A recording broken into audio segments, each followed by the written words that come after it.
Hello, YouTubers. Joe Kersey here, and I'm going to apologize a bit for not using my Canon G9X to video this, because then I could put it up in 1080p. Instead, I'm using my webcam on,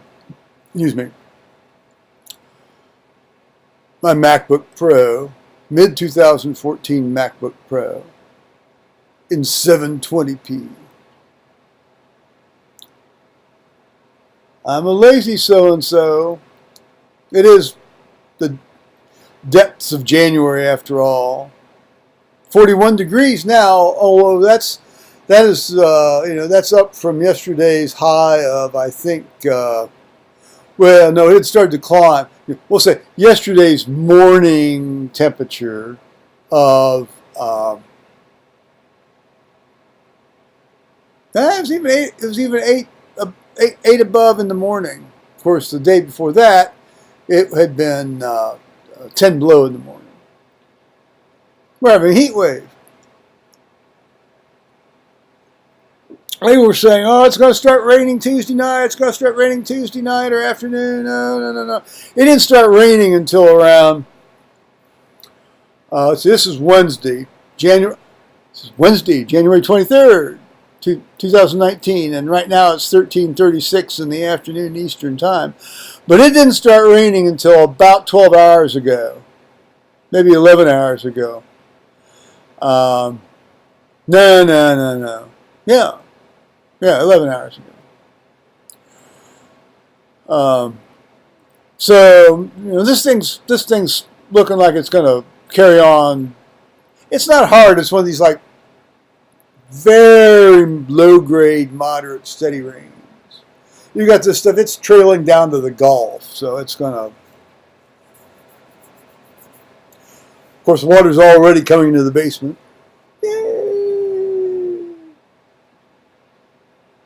Heard the raccoon last night. I heard the raccoon yesterday, too. There had been about 5 or 6 days there I hadn't heard it.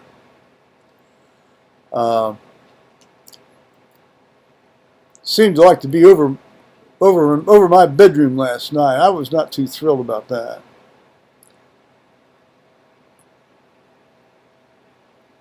I am going to have to call somebody about that. It occurred to me, these guys may not even need to go up into the attic. If they can just set a trap where they can see where this guy goes in and out.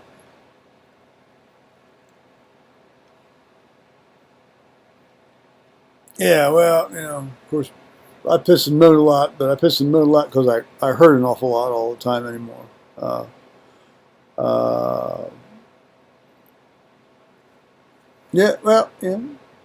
God's got me through it. Gets me through all this stuff. Now, I've been reading books. Now, this is one of the books that Tony and his family sent me. I can't remember who was specifically attributed to this book. I think it was George and Ann, I think, on this one. The Wars of the Roses, Key Players, and the Struggle for Supremacy. I mentioned that before. Matthew Lewis, still don't know exactly what his credentials are, but in terms of just letting you know the names of the actors and what they sort of do, and a general overview of the period of the overthrow of Richard II until the death of Richard III at the Battle of Bosworth, and the almost but not quite complete elimination of the Plantagenet line, of which Henry VII had a fair amount. he was half, he was the half son of, he was the son of Richard, of Duke of York. So he was the son of Richard Plantagenet. Because his mother was having it off on the side there with a guy, whose last name was Tudor, who was a servant in the household or the ducal household, or basically all of this history basically is just a history of pecker tracks through time.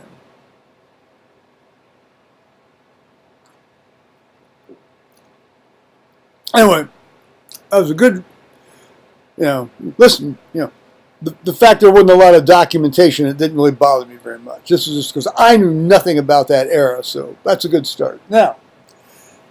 Now there is a, where'd the really fun one go? Here it is. Well, they're all fun in their own way. This is a book called Flash and Filligree by Terry Southern. Now, Terry Southern wrote the screenplay for Dr. Strangelove, which is, of course, one of the funniest movies of all time. And as a result, this book, many parts of this book reads like a screenplay, or a would-be screenplay. And I would love to read you some, but it just, there's just so much, And plus, to read it properly, you'd have to have the right voice. You'd have to have a voice that sounds like William F. Burroughs reading something that he had written. If you don't know who William F. Burroughs is, I'm very, very sorry for you. You really need to look him up. World famous heroin addict, great writer. This was copyrighted in 1958, and this book is published by Grove Press. It was first published by Coward McCann. Great stuff. Great stuff. It's got you've got sexy babes, and you've got cross-dressing psychotics. You've got drug-addled private eyes and hookers all over the place. I mean, this is a great story. Flesh and Filligree by Terry Southern. That was from Tony Ballman, my friend in Tucson. And that was great fun. Now we have, on a more serious note,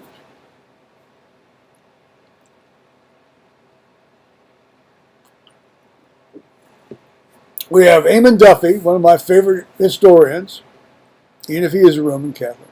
Fires of Faith, Catholic England under Mary Tudor, Eamon Duffy, which is a great sort of composite picture. You've got, they're carrying where are they carrying the? Where's the one? Where's the one where they have the consecrated bread under this this? I was going to call it a rag, but cloth, and they're showing them burning books because I guess the publisher didn't want to show them burning human beings for their beliefs. Hell, we balk at putting somebody to death for stabbing his daughters in the head 28 times and shoving them down the trash compactor.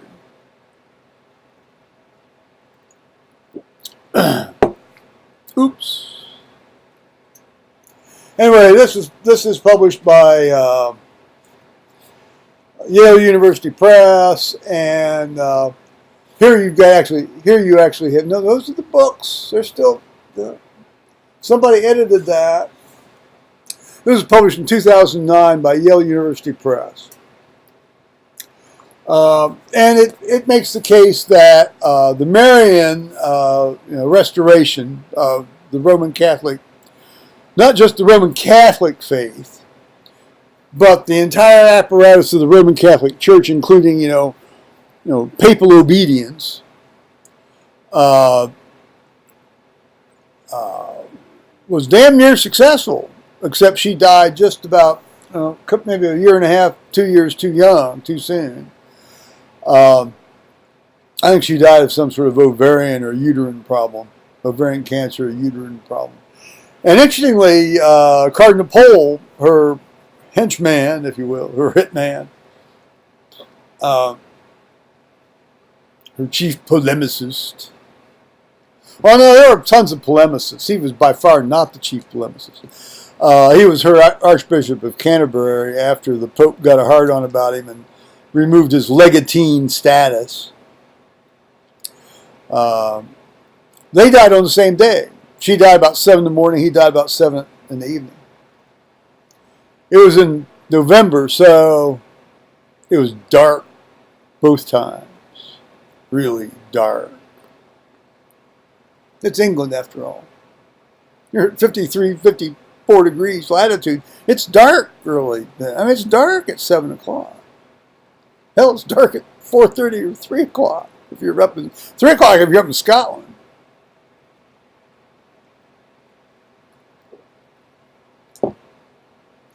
Yeah, so he tells he makes a good argument. He makes a great case. And now this is one I just started here last night. Also by Eamon Duffy. Reformation Divided, Catholics, Protestants, and the Conversion of England. And this is a series of essays, standalone essays, but he's organized them. It's published by Bloomsbury Continuum. It was published in 2017. So I tucked into that to about 60 pages last night while I listened to the raccoons scrambling around overhead. So I look forward to finishing that. This should be, a lot of this is pretty repetitious. I mean, I've read so much of his stuff now that I can kind of know where he's going with some of this stuff. Although he introduced me to about three new historians that I've not read, which I'm going to have to look for their stuff. The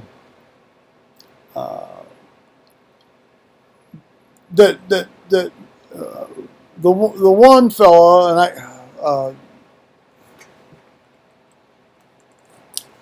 let's just do it right and tell you the name. James Bossy. I think it's James Bossy. He dedicated this book to Professor Bossy.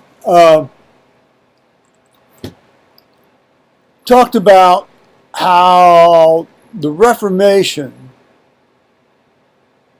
certainly on the Protestant side,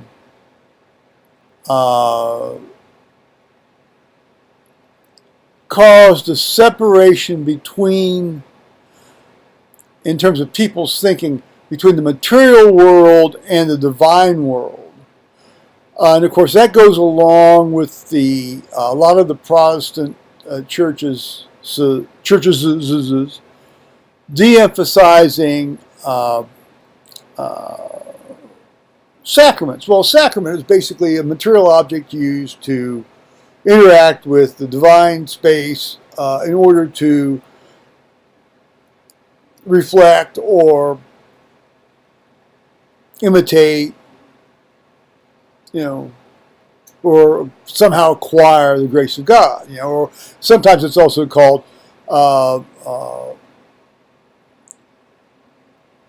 well, I used to know the definitions, but it's essentially it's using something in the material world to help you interact with God. It's like live your life as a sacrament. Your entire life is in the material world. Live your life as a sacrament. Live your life as if you're having the epiclesis come down, epicletic prayer said upon you during communion. And he said that a lot of the Protestant churches went away from that, and that enhanced the desacralizing of the public space. Ending up with what we have now in the United States, where you can't even put a nativity scene up on the courthouse square. And it's we've hit the absurd end of the reductio ad absurdum of all this. but which was completely unintended at the start. Unintended at the start. And so what was the best idea of the Protestants ended up producing probably the very worst aspects of our current Western civilization. That's what Bossy's thesis is. I shall have to get some of his books and read these. But that was Eamon Duffy's précis of his writings. So I'm really looking forward to that. Yeah, because it's true. Well,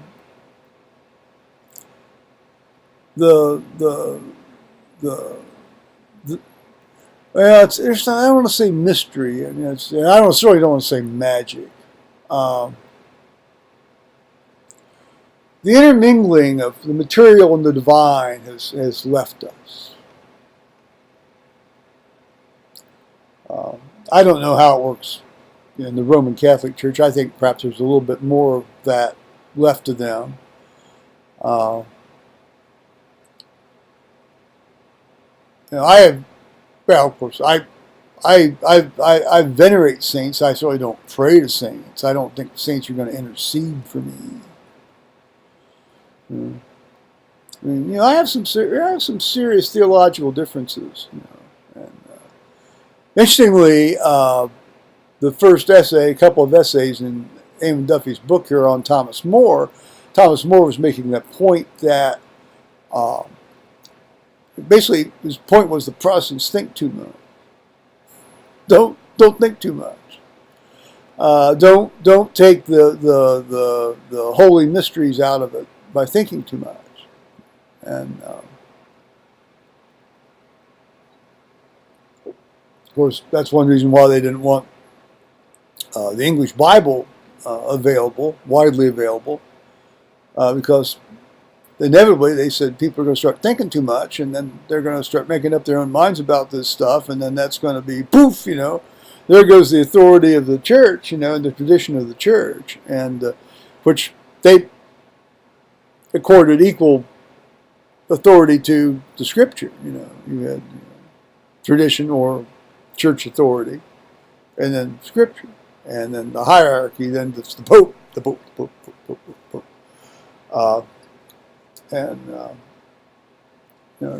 It's like once what are you going? What's that song? What are you going to do once they? What are you going to do when what are you going to do them down on the farm once they see Paris? It's like, what are you going to do with them? Down in the parish hall once they've read the English Bible and start thinking about it for themselves. I love this kind of stuff. I always have.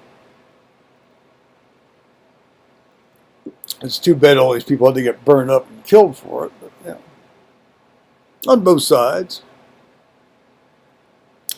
Well, yeah, that's what I've been doing. Sort of listening to the raccoons rustle around, enduring the cold. I took off my hat for this video today. It was warmed up a little bit. And still leaving my winter beard on. I have to decide whether I'm going to go to the parish meeting on Sunday.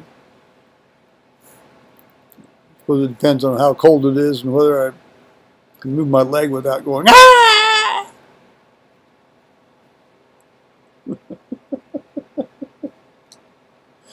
All right, I'll say bye-bye, YouTubers.